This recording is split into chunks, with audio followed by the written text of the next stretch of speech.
The 12 Labors of Hercules are a legendary series of tasks that the hero Hercules was ordered to perform. Hercules was the son of Zeus, the king of the gods, and a mortal woman named Alcmena. Hera, being Zeus's wife, felt intense resentment towards Hercules because he was a constant reminder of Zeus's infidelity. To worsen matters, Zeus had a hand in Hercules' name. In Greek, Heracles means glory of Hera. This angered Hera even more, as Hercules' very name emphasized the glory that he brought to his mother's rival. Hera's wrath escalated when Hercules reached adulthood. In a fit of madness, likely induced by Hera herself, Hercules killed his wife and children. This act served as the breaking point for Hera, who then demanded that Hercules undertake the 12 labors as a form of punishment. These tasks were seemingly impossible and perilous, intended to bring Hercules to the brink of his abilities or even result in his death. So Hera's punishment of Hercules stemmed from a combination of her resentment towards him as a constant reminder of Zeus's infidelity and her anger over the tragic events that unfolded during his madness. Come along with me as we dive into the fascinating twists of this mythical story. Let's explore the intriguing details of what unfolded in this captivating tale. Hit the like button and subscribe for more captivating tales from the rich tapestry of myths and legends. The first labor was the Nemean Lion. As Hercules roamed the region, he reached the town of Cleonae. There he encountered a boy who proposed a challenge. If Hercules could vanquish the Nemean Lion and return within 30 days, the town would offer a lion as a sacrifice to Zeus. However, failure to return within the stipulated time or Hercules' demise would result in the boy sacrificing himself to Zeus. Another account suggests that a shepherd named Molorchos, who had lost his son to the lion, made a similar pact with Hercules. In this version, if Hercules returned within 30 days, a ram would be sacrificed to Zeus. Otherwise, it would be offered to the deceased Hercules as a mourning tribute. Aware of the lion's impenetrable golden fur, Hercules fashioned arrows for the impending encounter. Upon locating and shooting the lion with his bow, Hercules discovered the invulnerability of the creature's hide as the arrow bounced harmlessly off its thigh. Eventually, Hercules lured the lion back to its cave, blocking one entrance and entering through the other. In the confined space, he subdued the lion with his club and, using his immense strength, strangled it. During the struggle, the lion bit off one of Hercules' fingers. Some accounts mention Hercules using arrows, ultimately aiming for the unarmored mouth and slaying the lion. After the victory, Hercules attempted to skin the lion using his belt knife but failed. Athena, observing his plight, advised him to use the lion's own claw.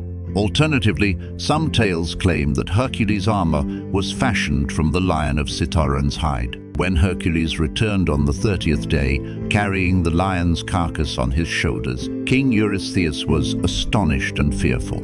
Hercules was then prohibited from entering the city, and henceforth he was to display the results of his labors outside the city gates, receiving tasks through a herald rather than direct communication. The Hydra of Lerna.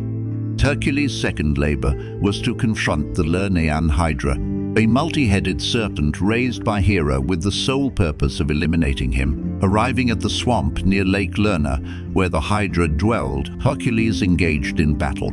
Each time he severed one of the Hydra's heads, two more would sprout in its place. Adding to the challenge, a giant crab emerged during the struggle, biting Hercules on the foot. Despite killing the crab, Hercules realized he needed help and called upon his nephew Iolaus. Working together, Hercules and Iolaus developed a strategy. Hercules would sever a head with his sword or club, and Iolaus would promptly cauterize the stumps with a firebrand, preventing new heads from growing.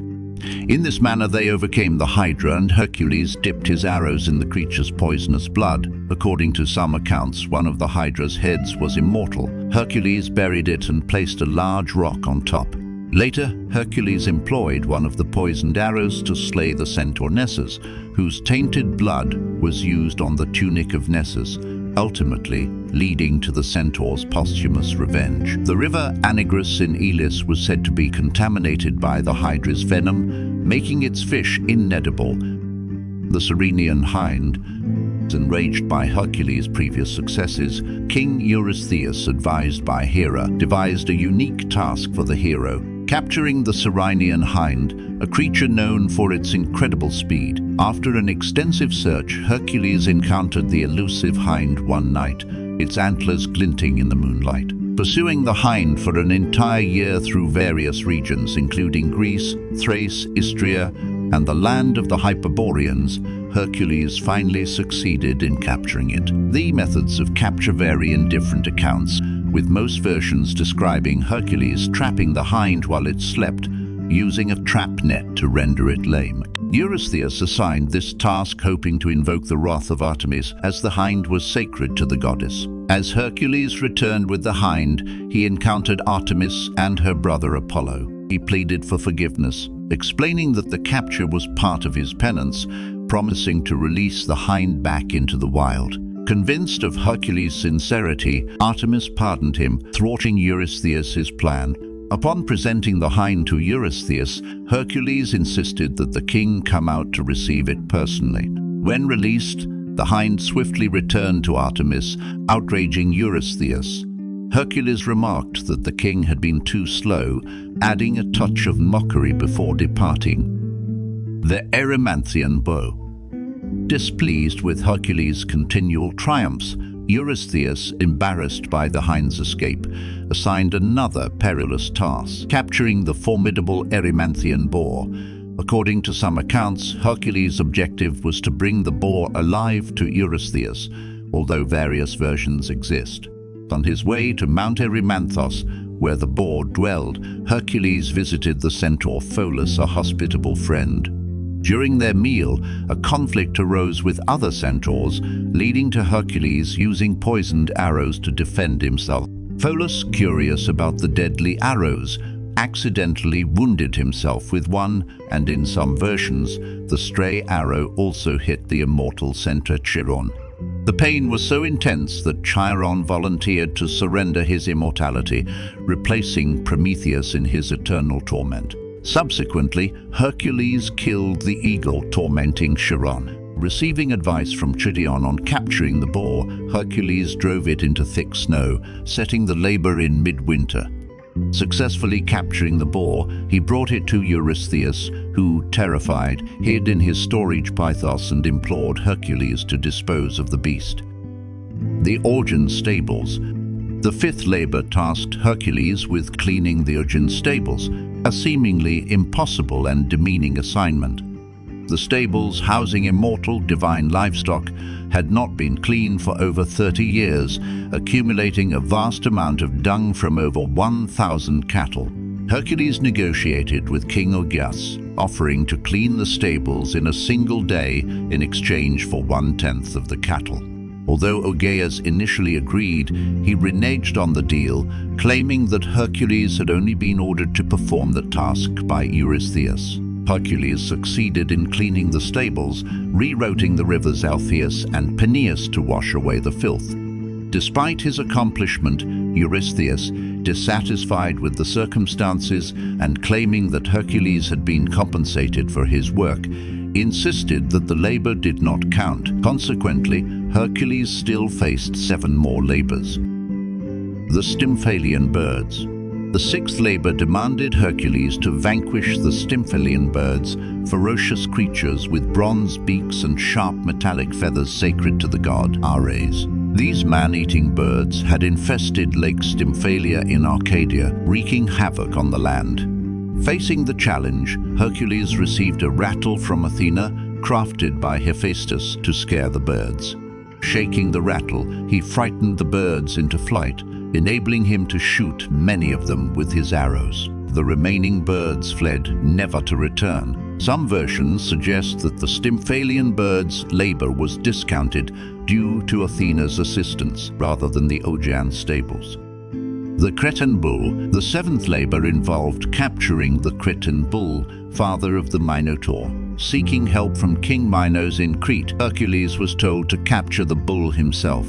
Accomplishing the task, he presented the bull to Eurystheus, who set it free, and it eventually ended up at Marathon. The Horses of Diomedes. For his eighth labor, Hercules was tasked with stealing the mares of Diomedes, which were known for their madness caused by a diet of human flesh. Different versions describe the capture, but in one, Hercules overcame Diomedes' men, broke the chains holding the mares, and drove them to the sea. However, not realizing the mares' nature, he left them in the care of his companion Abderus, who was subsequently devoured. Seeking revenge, Hercules fed Diomedes to his own horses. The horses, calmed by eating human flesh, allowed Hercules to bind their mouths and return them to Eurystheus. In some accounts, they were set free in Argos, having become permanently calm, while in others, Zeus sent wolves, lions and bears to kill them. The Belt of Hippolyta. Hercules' ninth labor involved traveling to the land of the Amazons to obtain the Belt of Hippolyta, the Amazon queen. Accounts differ on the purpose of the task, with some suggesting it was for Hercules to overcome the Amazons, while others claim it was because Eurystheus' daughter Adme desired the belt. Accompanied by a group of companions, Hercules sailed to the land of the Amazons. The journey involved various encounters, including a battle in Mysia where Hercules killed King Mygdon and gained land for Lycos, to whom he gifted the territory of Heracles. In Themyscira, where the Amazons lived, Hercules faced a potential threat from the sons of Minos, whom he retaliated against. Hippolyta, initially willing to gift Hercules the belt, was deceived by Hera's meddling, leading the Amazons to confront Hercules. Misinterpreting the situation, Hercules killed Hippolyta, took the belt, and returned to Eurystheus.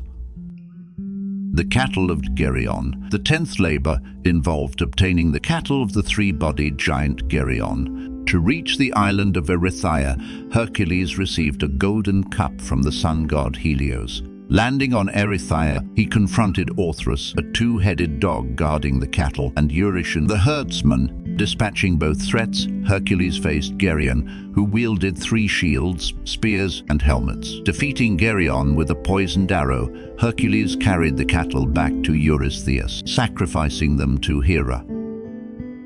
Apples of the Hesperides.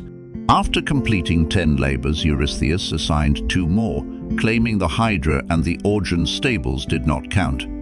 The first of these additional tasks was to steal 3 golden apples from the garden of the Hesperides. Before embarking on this labor, Hercules captured the Old Man of the Sea to learn the garden's location. Some versions of the myth include a meeting with Antaeus, an invincible opponent who Hercules defeated by holding him aloft and crushing him. Arriving at the garden of the Hesperides, Hercules encountered Atlas holding up the heavens. Persuading Atlas to retrieve the apples in exchange for temporarily shouldering the heavens, Hercules tricked him by agreeing to take over permanently when Atlas returned. Walking away with the apples, Hercules left Atlas with the heavens. Cerberus, the Hound of Hades. The final labor tasked Hercules with capturing Cerberus, the multi-headed dog guarding the underworld's gates. To prepare for the descent into the underworld, Hercules underwent initiation in the Eleusinian mysteries in Eleusis. Guided by Hermes and Athena, he reached the underworld, where he encountered Theseus and Pirithous. Seeking permission from Hades to bring Cerberus to the surface, Hercules was granted approval on the condition that he subdued the beast without weapons. Overpowering Cerberus with his bare hands, Hercules carried the hound back through a cavern entrance in the Peloponnese to Eurystheus. Frightened, Eurystheus hid in his pythos, pleading with Hercules to return Cerberus to the underworld. In return, he promised to release Hercules from any remaining labors when Cerberus disappeared back to Hades. And so Hercules, against insurmountable odds, successfully completed the 12 labors, each task a testament to his unparalleled strength, cunning, and indomitable will. From the fierce battles with mythical creatures to the overcoming of divine challenges, Hercules proved himself as the epitome of heroism in ancient Greek mythology. His journey, marked by both triumphs and tribulations, showcased the enduring spirit of perseverance and the ability to rise above even the most formidable challenges. Hercules not only fulfilled his penance but emerged as a symbol of inspiration for generations to come. As we conclude this epic tale of Hercules and his 12 labors, we are reminded that heroes are not born but forged through adversity. The myths and legends of ancient Greece continue to captivate our imaginations, offering timeless lessons of courage, sacrifice, and the unyielding human spirit. If you enjoyed this exploration of Hercules' legendary feats, don't forget to like, subscribe, and hit the notification bell to stay updated on more mythological journeys and historical narratives. Share your thoughts and favorite parts in the comments below, and until our next adventure into the realms of myth and legend, remember, the hero's journey is an eternal flame that burns within us all. Thank you for joining us, and may your own odyssey be filled with courage and triumph.